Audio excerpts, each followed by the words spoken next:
He is. And is Pierre ready? I would hope so, since he is chatting casually in the lobby.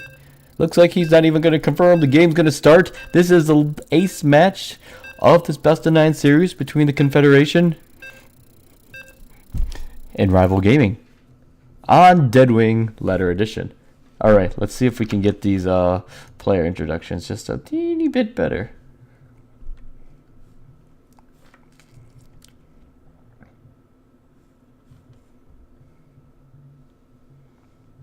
Probably not, because it's a one-person show.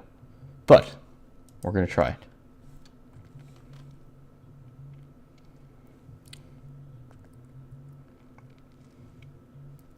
We're going to try this. And if it works, sweet. And if it doesn't, we're all going to laugh. And everyone's going to riot in the chat. So, spawning down in the bottom left-hand corner of Deadwing, it is Rival Games' ace player, almost with the reverse, almost all kill. It is Pure. Oh, helps if it plays.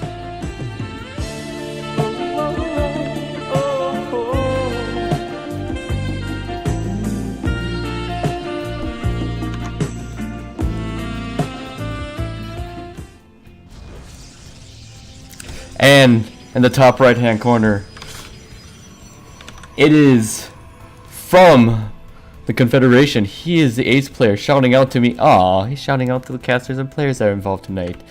It is from the Confederation. It is Shadow. Oh my god, that did not turn out the way that I wanted it to.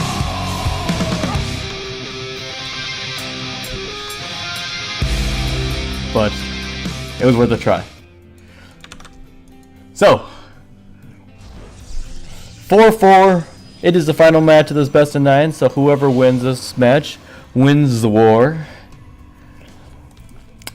It's a very sweet position to be in, being tied up on the final game of the series. Only one team will walk away the winner, and it's all up to just 2 players to bring that win home for their respective teams. One from one team, one from the other team. We do see that there's a small variation in their builds. The gateway being a little bit later than the other one, but by a little bit later, I mean, yeah, they're pretty much the same time at this point. I'm just making up shit. So, Pure scouts to the north and doesn't find him there, so he's gonna look for the cross spawn, and we're gonna see that there's no scouting from Shadow himself. He's just continuing on.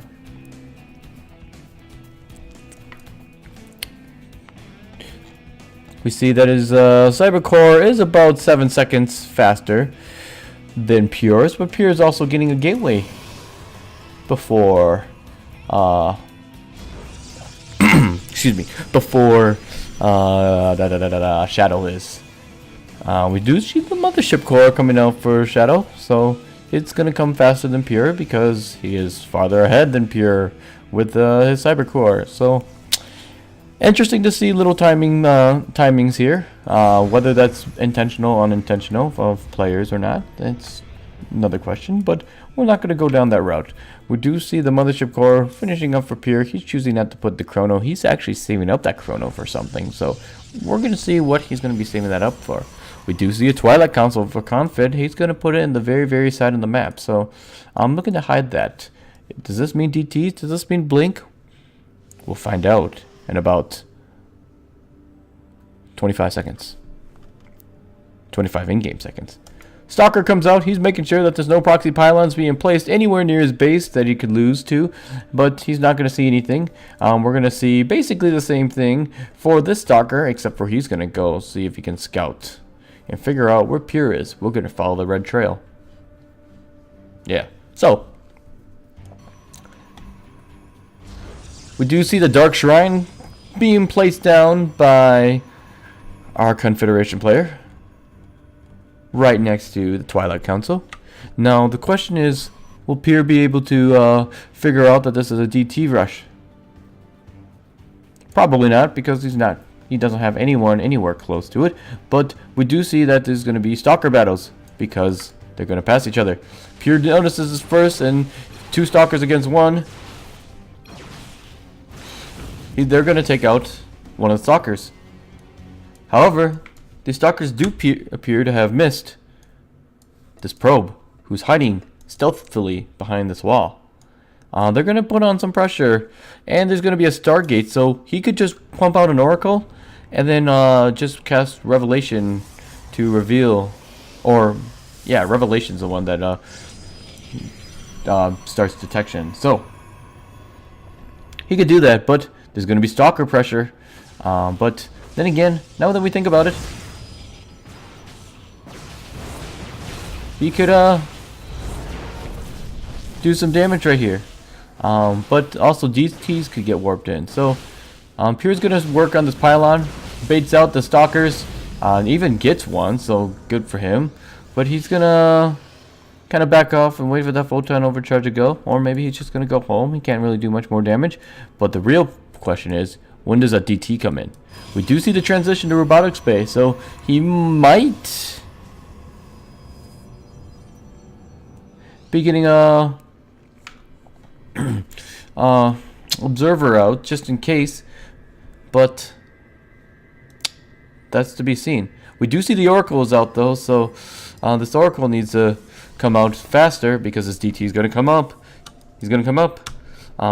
We see the shadow. We see the shadow, and it's going to start taking out a pylon. And Pure now knows. He plays his photon overcharge and does revelation, and he's going to be able to block this DT. So with the robotics bay coming up here in just a couple seconds, he's going to be able to get an observer first, and that's going to keep him safe for the rest of the game. So DT rush is blocked, and he has a nexus before Shadow even gets his nexus. So Pure's ahead. An army supply, and then one behind in worker supply. But the reason why he's ahead is because he has his nexus, and then he has his Oracle kind of for support at this point. He's just making sure that no other DTs coming out, but it's now gonna go out, regain some energy, and he's gonna wreak havoc in the main. Except for the stalkers are gonna stay there, which is gonna keep Pure safe for this time being. Now the probe's still hanging out to the left, so he could do some shenanigans. There could be another warp in at this point. Where the observer exactly is, he's just watching the side for like a warp prism to come, but he's not going to see it. We do see another observer coming out to move to the other side of the map. Another Oracle going. And apparently another Twilight Council. Nothing. Yeah. Shadow is so in love with Twilight Councils. He made 2 this game rather than 1. He could have started Blink much earlier, but he didn't. But I guess it kind of lines up with his +1 a little bit. So, you know, that's always a plus, having things line up, I guess. So, moving on. So, Pure has more workers at this time, and he has a higher army supply, and a higher supply just in general, which, duh, at this point. But Shadow does have immortals. By immortals, I mean he has 1. Jake is streaming right now. So he has 1 immortal. Pure has 1 immortal. He has a bigger army, so Pure looking to be ahead at this time. He's really vying for that opportunity to be able to take 1v1 against everyone in the clan. If he wins that 1v1, he will win $25. Wow, I feel like a radio host, and this is some radio challenge. Holy shit. So, anyways, hey now. You can't call people gay in the chat. You can't do that, Temps. You're gonna get a timeout. Let's see. Yeah, that's fine. We can purge this user's chat. Temps timed out. Anyways, so moving on. We see a third base coming from Shadow. He's like, I think I'm behind, so I better do something to get myself ahead.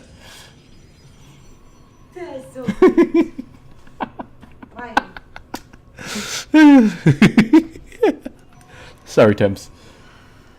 You just can't go around calling people gay. That's offending to certain people.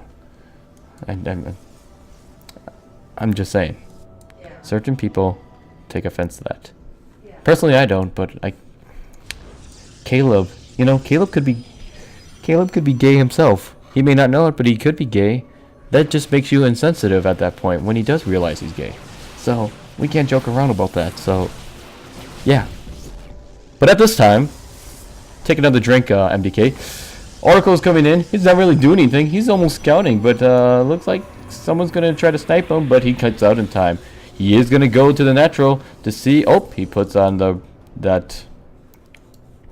Is it? Yeah, it's the envision. No, revelation is that envision someone that sees cloak. That's right.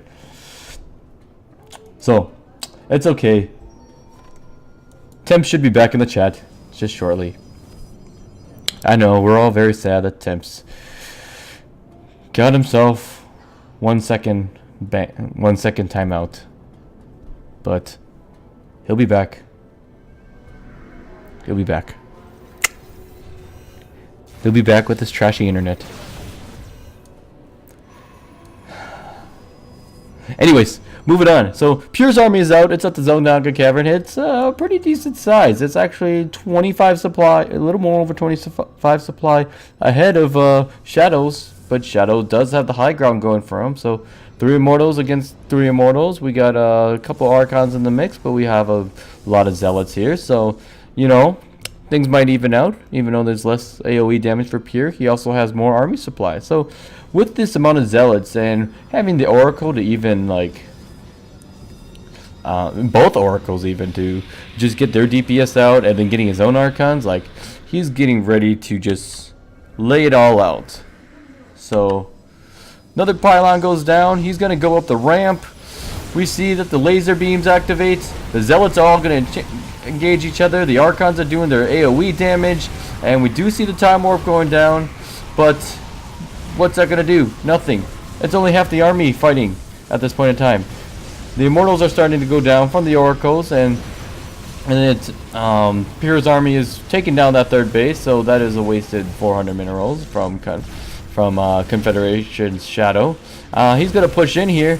He's feedback goes down. It only gets that one Oracle, and that's gonna go down. And yeah, I think Pure might have done it. He might have won the opportunity. We see the forward, very aggressive forward pylon. We see the attack going on.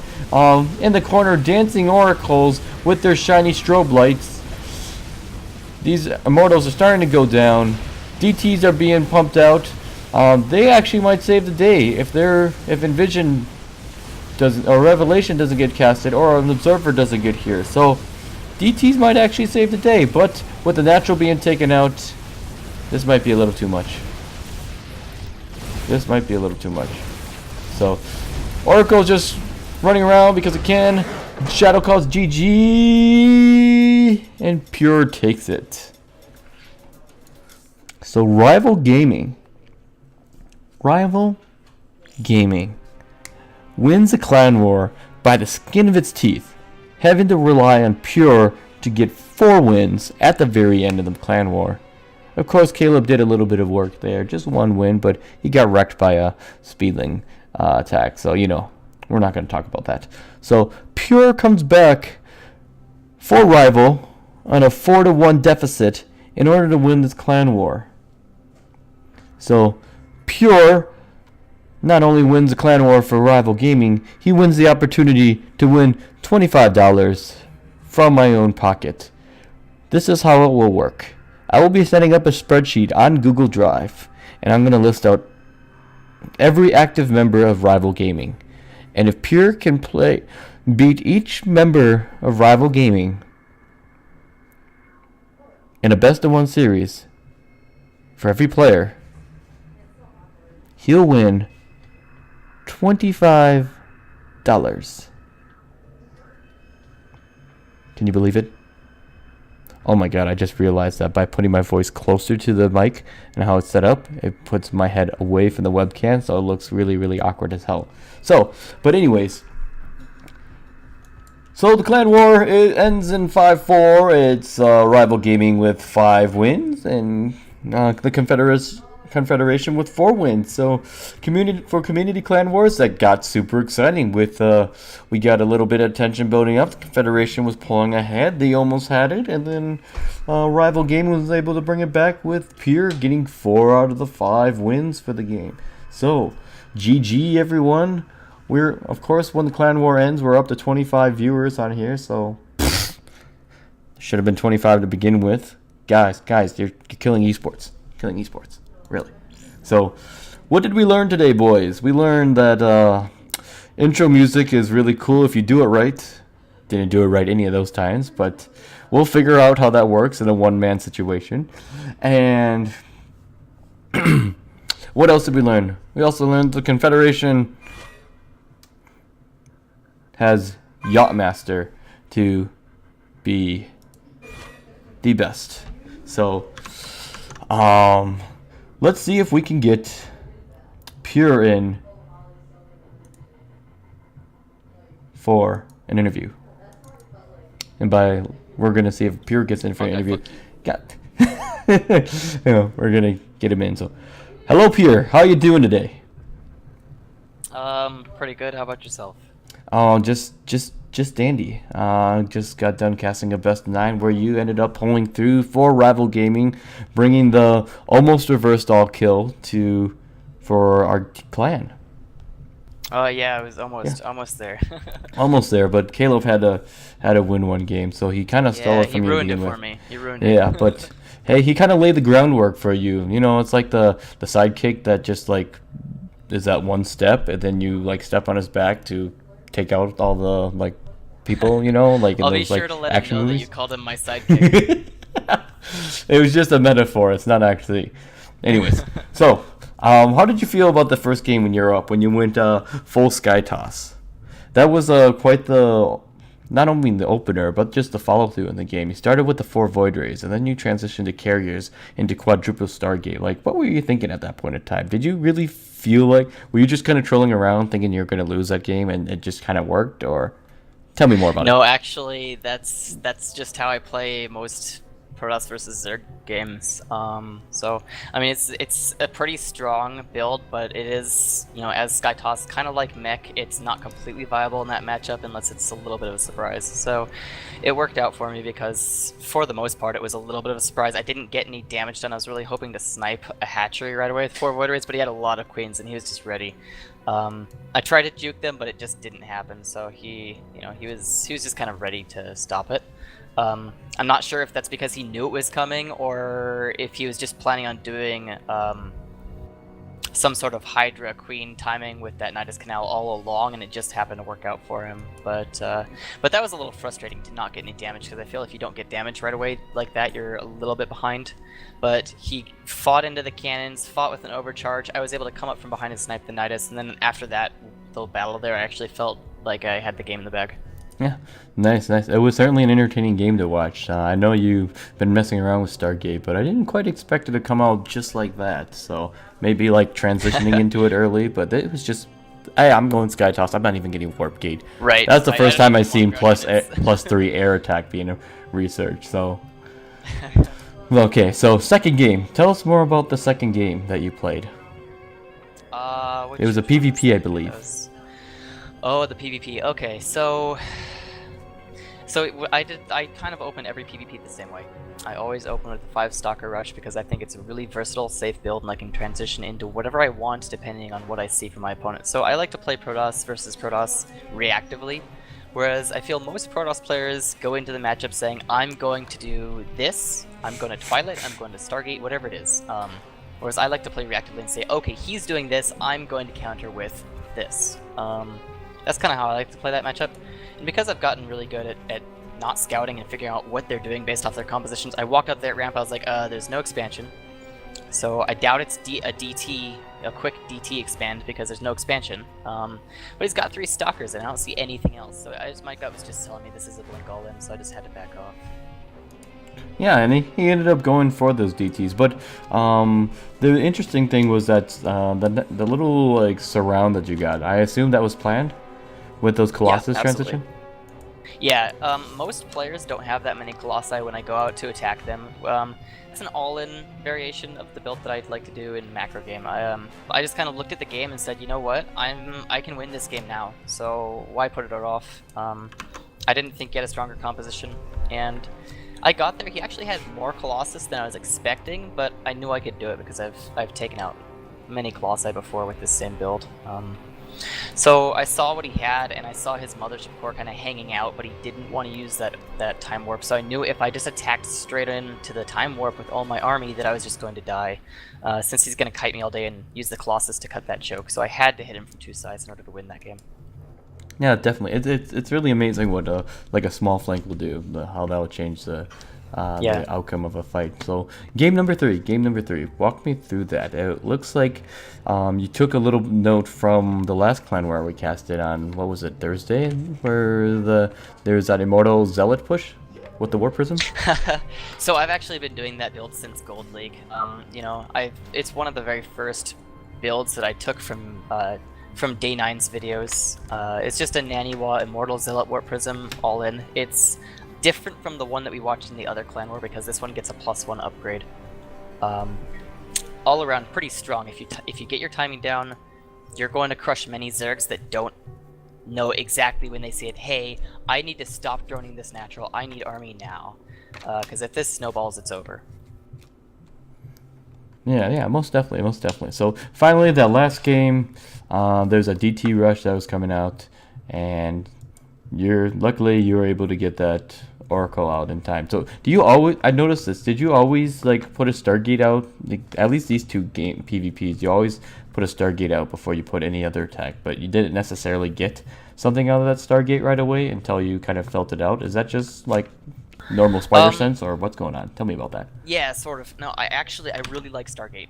I like to use the Stargate in every matchup if possible. That's kind of just a little bit of personality that I like to bring to the game, and I think it can be done in a cool way. But I pretty much always try to go Stargate versus Protoss. Unfortunately, that build is fairly weak to a DT expander, DT openers, because, you know, I go for Phoenix, which I really love Phoenix. I just don't get the opportunity to make them because it seems like every single Protoss goes DT. So out of habit, I kind of just start with the Oracle, because if I don't see something, if I don't see, you know, whatever it is he's doing, I'm kind of worried. And when I got into his base, he didn't have a big enough army to repel me. He had a Robo. So I was thinking, okay, well, I need an Oracle for a couple of reasons. He's going Robo, so if this is a DT build where he wants to use the Warp Prism and drop in, I need detection. So I built that, built the Oracle kind of right away. The second reason is if he isn't going DT, if he's just going for Robo play, which is weird because normally he would have expanded by then. But if, let's just say his expansion was late, or he's going for an all-in, the Oracle can get a lot of damage done at his base, which will effectively end the game. So Oracles, you know, for most of the matchups are just really good. Yeah, definitely. I prefer Phoenix, but, you know, yeah, based off of the game, I was like, alright, so I can use this for detection, or alright, I can use this for damage. Alright, cool. It's great to be able to pick your brain, but the stream's going to come to an end, and we're going to cop out for a final question, say that your fans have shown up, and they've been cheering you on throughout this, when you stepped up to the plate and kept on cheering until the end of this clan war. Do you have any words to say to your fans? Hopefully I won't be Diamond for much longer. So you have it, straight from the man himself. He's looking to be in Masters. Not this week, though. Not this weekend, because it is ladder lock. But soon, you may expect him to be in Masters, and he may no longer be able to play in these clan wars. Someone else will have to step up to be the hero that rival needs. So that's it for our endgame interview. Thank you for your time, Pure. Thank you.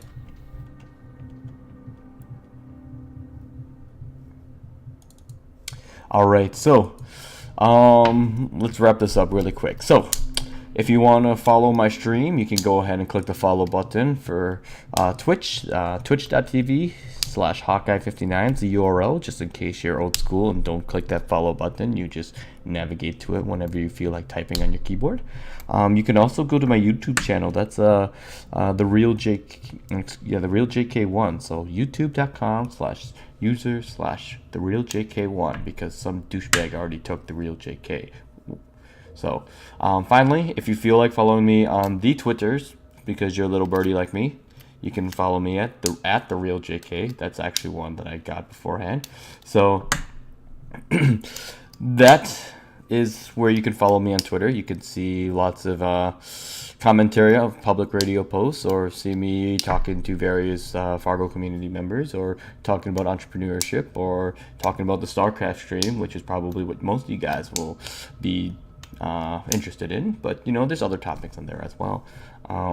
So yeah, like I said, those are the options. There's also the rival StarCraft 2 league that is looking to be announced within the next 2 weeks. So stay tuned for more details about that. And this is it. This is the end of the stream. Everyone, you have a good night. Thank you for watching. This is another Clan War brought to you by Hawkeye, the coolest streamer you know that you're watching right now. Have a good night.